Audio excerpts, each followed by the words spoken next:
Troy, I got a question for you. I'm going to say a word. I want you to tell me the first thing that comes to mind. Botox. Crow's feet. Okay. Mitch. Botox. Wrinkles. All right. Okay. That's the same for me. Crow's feet and wrinkles. Today on Who Cares About Men's Health, we're going to talk about Botox.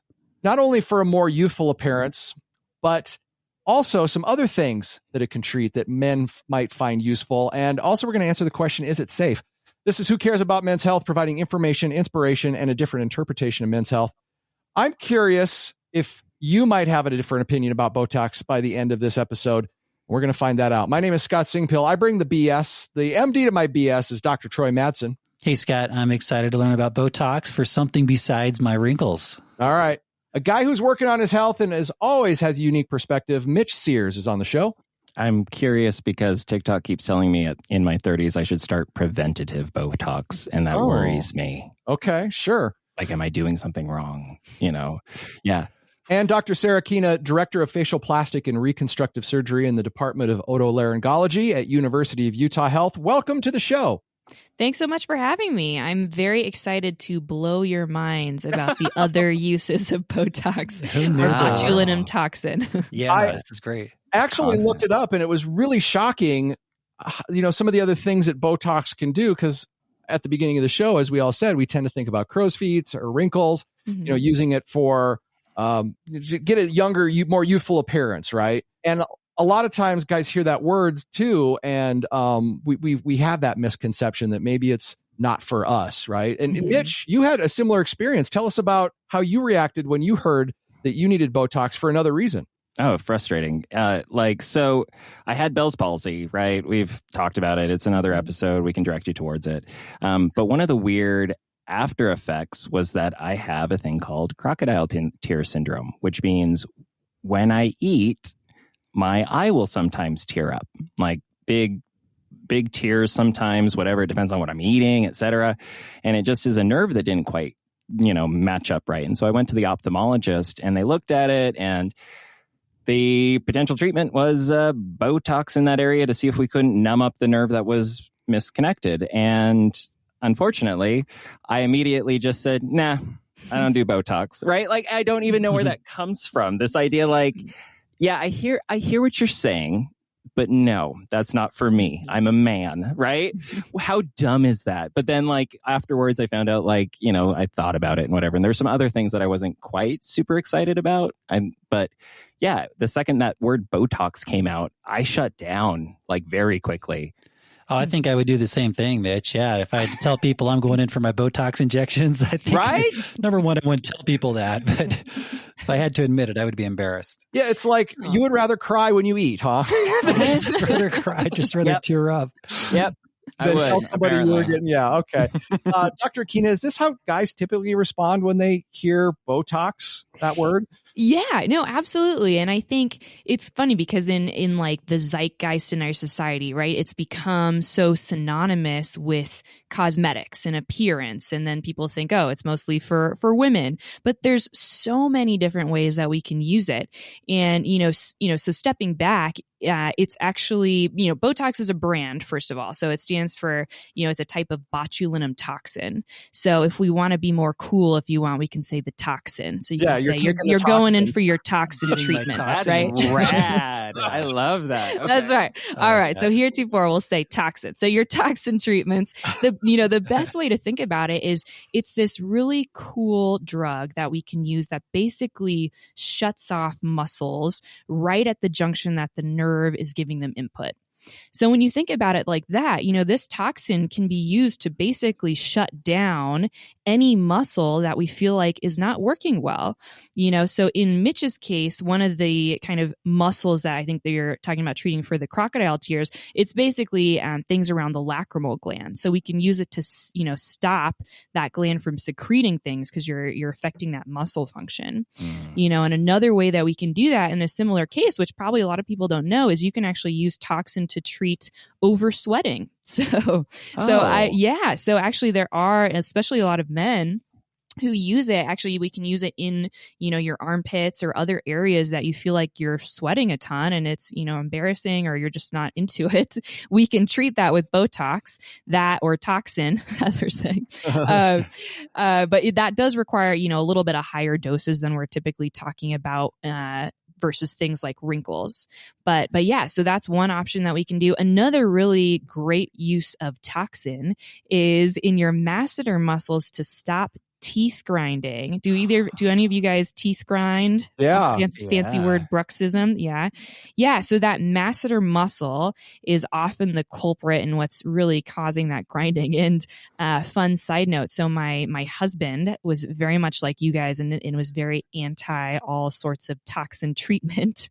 But when I told him about this and he had been having a lot of struggle with teeth grinding and stress, things like that, he actually let me attempt to treat his masseters and his teeth grinding stopped. It was amazing. Wow. And to this day, this is actually 2 years later, he is still not grinding his teeth. I think because his body just learned to adapt without it a little bit. Sure. After one injection. After one series of treatment. Yeah. Important things to just remember, for toxin treatment. It does take, about a week to bring into effect. And then it only lasts 3 to 4 months.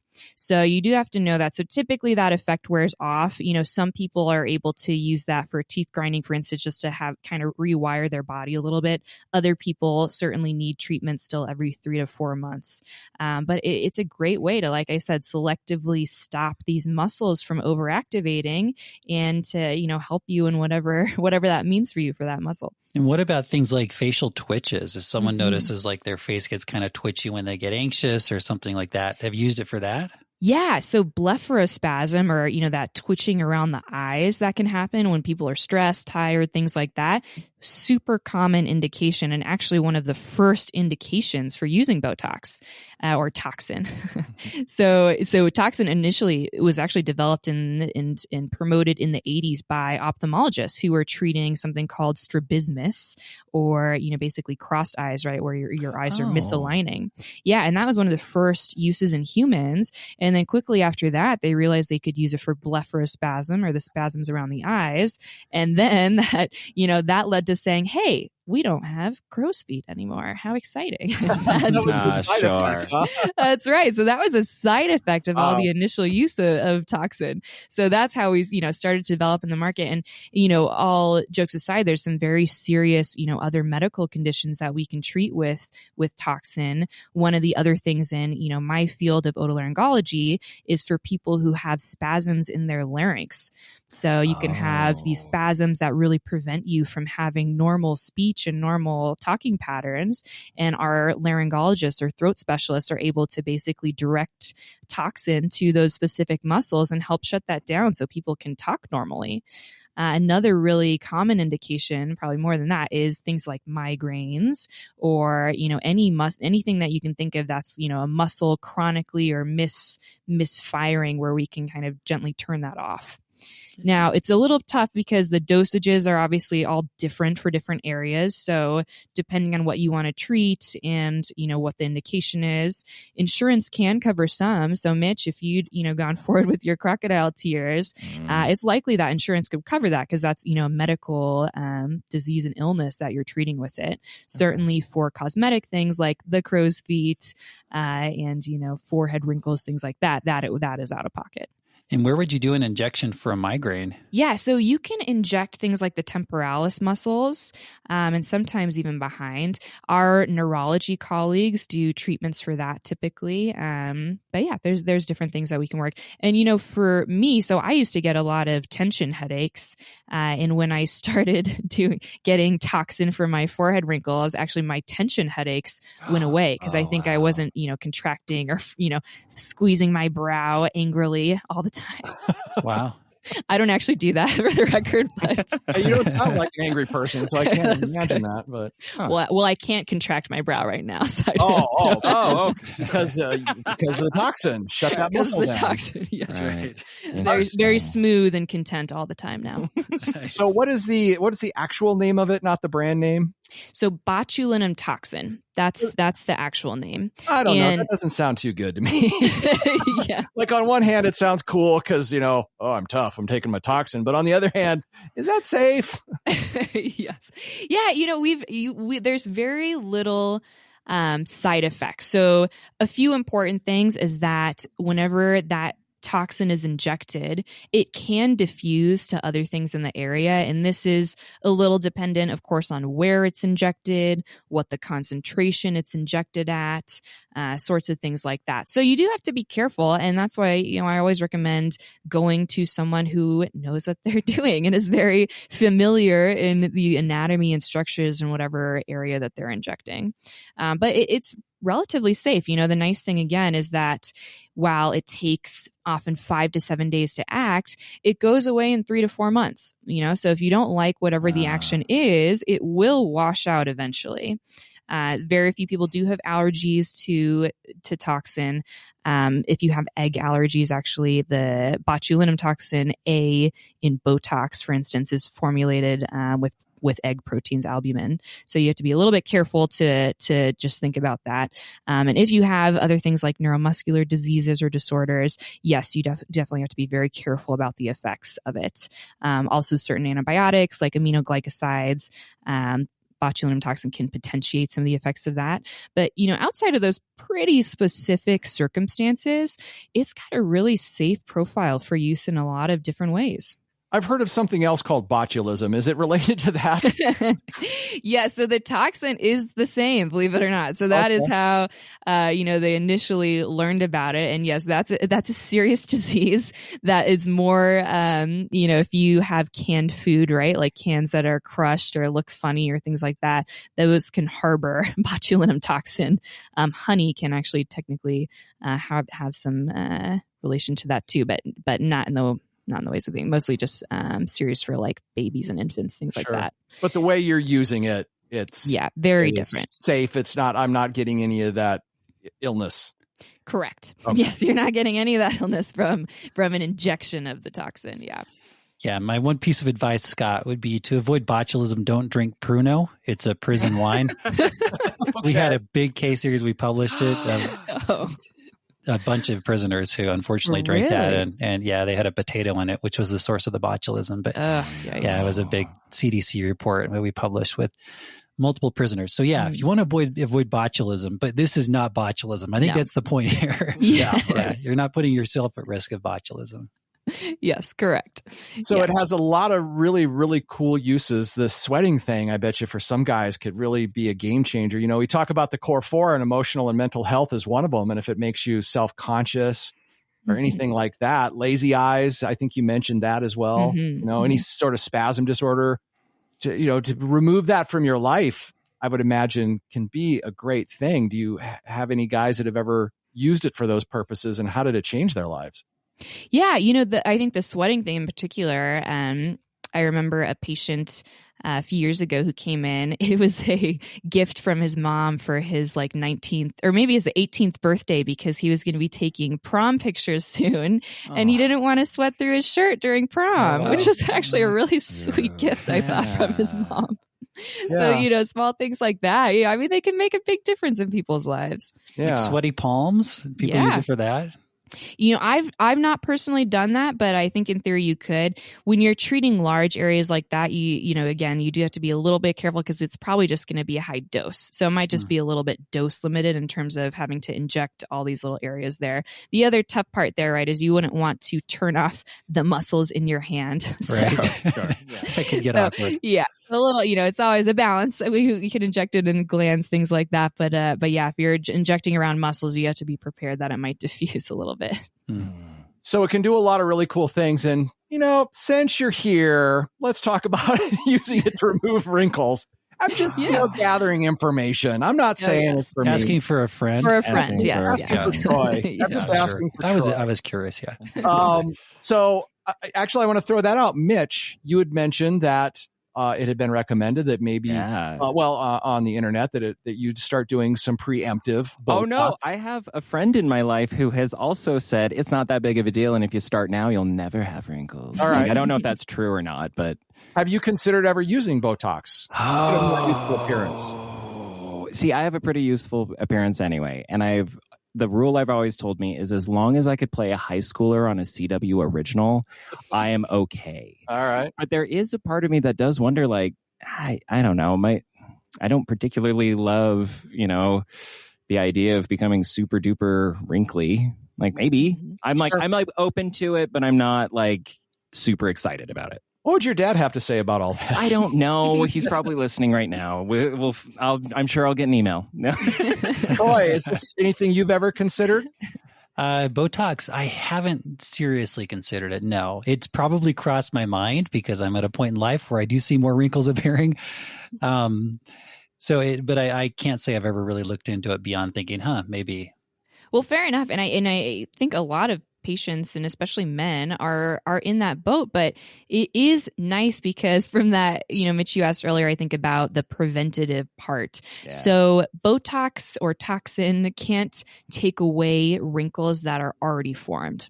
So when I think of wrinkles, there's both static wrinkles and dynamic wrinkles. So when we're young, right, if I, raise my eyebrows, right, you can see typical, areas where my muscle is causing contraction of the skin that's causing temporary wrinkles. But when I relax, you can't see any of those wrinkles versus, in another 20 years, unless I keep my toxin up, then those wrinkles are kind of permanently etched in the skin.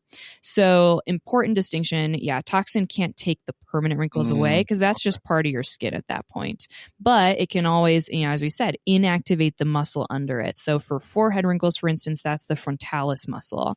So we can make that muscle, calm down, be much less active with the toxin, and then you're not actively working to keep forming those wrinkles. So that's why it can still help even if you have static wrinkles that are there. Okay. What are other wrinkle locations that could help? So crow's feet, if I already have them, that's not going to help that, right?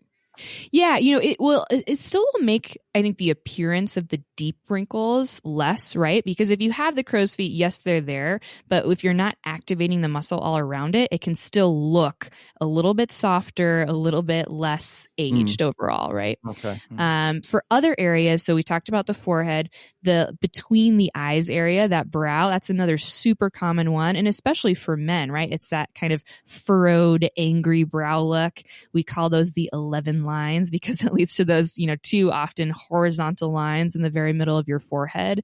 Those can respond really well to Botox. And again, if you have permanent wrinkles there, it's not going to, or static wrinkles, not going to take them away, but it does soften the overall appearance of your brow, can help you look a little bit less angry or things like that. How many men do you see in your office that actually come in and get treatment, and what are their reasons? Because I had read somewhere that Botox is just exploded among men, like I think a 400% increase in treatment since 2000. Wow. So a lot more men are getting it nowadays. Yeah. So why are they doing that? Yeah, and most of it is for appearance. So yes, overall, for my patients coming in for toxin treatments, less than, maybe it's certainly a minority. I would say probably at this point, maybe 5 to 10%. But among those men, certainly things like the forehead wrinkles, but the masseters is also another really common indication, right? For people who don't want to or try to stop grinding their teeth. That's another actually great thing that I'm getting more folks coming in for, because I'm glad that it's getting out there. That's something that we can use toxin for. Yeah. I Googled a couple things because I was curious. I was like, gosh, is it vain that I want to get rid of my wrinkles? For me, it's not actually wrinkles. I don't think Botox is the solution to my problem. I have these bags under my eyes. I look like I'm constantly fatigued. Yeah. Botox isn't going to help that. No. And I never thought I would think about getting any sort of cosmetic anything until we came into this world of Zoom. Right. Yes, and I'm looking at my face all the freaking time. And I just look so run down and so tired. And I'm afraid people in the office are going to think that, does he ever sleep? He looks sleepy. So, social media was one of the reasons why. And I thought, well, again, that's kind of vain. But then it said online dating. Well, okay, right? Sure. We're representing ourselves in a completely different way than we've ever had to, our dads or grandfathers have ever had to, in high resolution, right? Mhm. Yeah. So do guys come in for those reasons? And Yes, absolutely. I had a patient the other day who was telling me that, he's, a little bit upper level in his company now, but he feels like some of the other people in the company are, much younger than him and seem more youthful. And, he gets embarrassed on these Zoom calls where he feels like he's, the old person in the group, and he just wanted to feel more youthful. So talk to him about things like facelifts, blepharoplasty. So that's the under eye or over eye surgery where we try to help reduce that evidence of the extra skin and the bags, things like that. And, he's really excited to get a little bit more of a youthful appearance just so he feels like he can, stand up with the younger folks in his company. right. I was going to say, what about the big thing I've heard with Botox is kind of the mask face where you get to where you always look like, your expression doesn't change. You're a Barbie. Yeah. Exactly. Is that common, or are people just overdoing it when that sort of thing happens? Yeah, I call that a frozen face, or like freezing someone out. I don't like to do that, and when you have an injector that you're going to, I think talking about what your expectations and what your goals are is super important. And then having your injector listen to you and make sure they're not overdosing things to freeze things out is important. So, when folks come to see me, I talk through exactly what they're interested in getting. We talk through, wrinkles often, and then I discuss my normal dosages. And usually I like to err on the lower side, right? I never want to freeze someone out. That's just my preference. So starting on lower ends of dosages, and then always coming back for touch-ups, things like that, super easy to do. And, in general, when we go through the process of injecting Botox or Dysport or Xeomin, it's a very tiny needle. It's, a couple little sticks. Yes, there is a risk of just a, little pinpoint bleeding, things like that, or just a tiny bit of bruising. But overall, it's pretty short and sweet procedure. So we can start at low doses. I can have people come back and we can kind of keep augmenting until we find a regimen that they like in terms of its outcome. Now, I've heard about like Botox parties. I've heard about like, going to like a quote unquote spa, Is there a benefit, or, it sounds like this drug is pretty safe. Is there a reason that we should maybe like err towards going to a medical person rather than some of these other things? Yes, absolutely.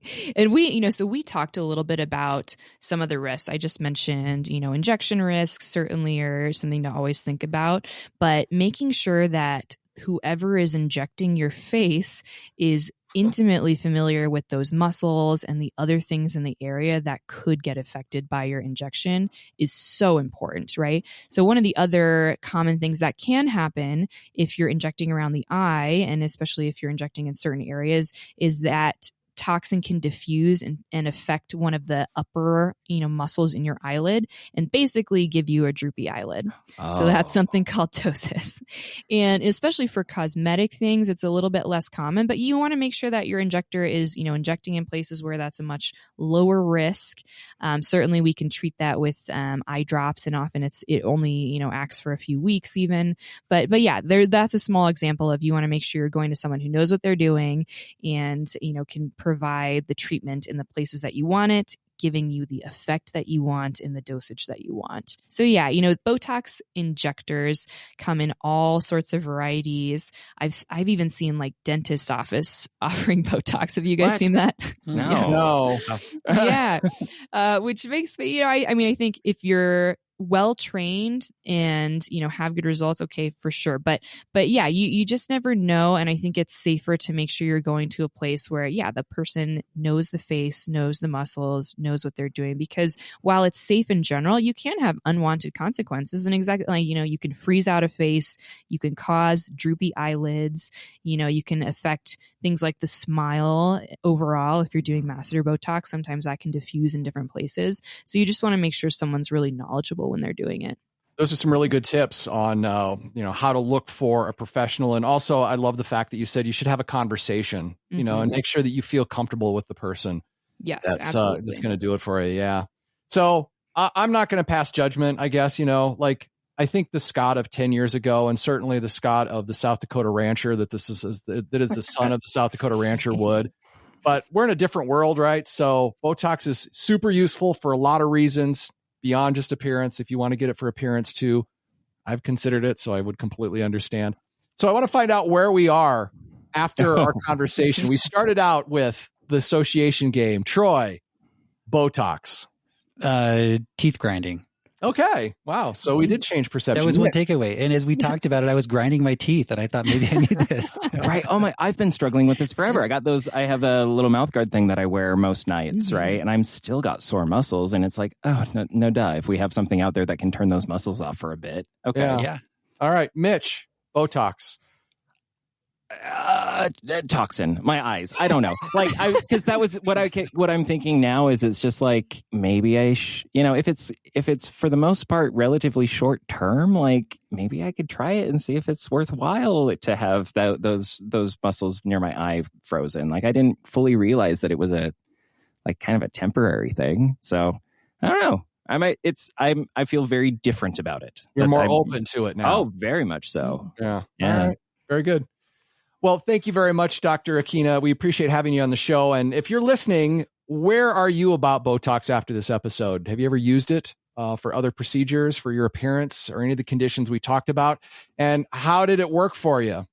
And then finally, is it legit for a man to care about their appearance and want to use Botox? If you have thoughts on any of those topics, you can email us hello@thescoperadio.com. Thank you for listening. And thank you for caring about men's health.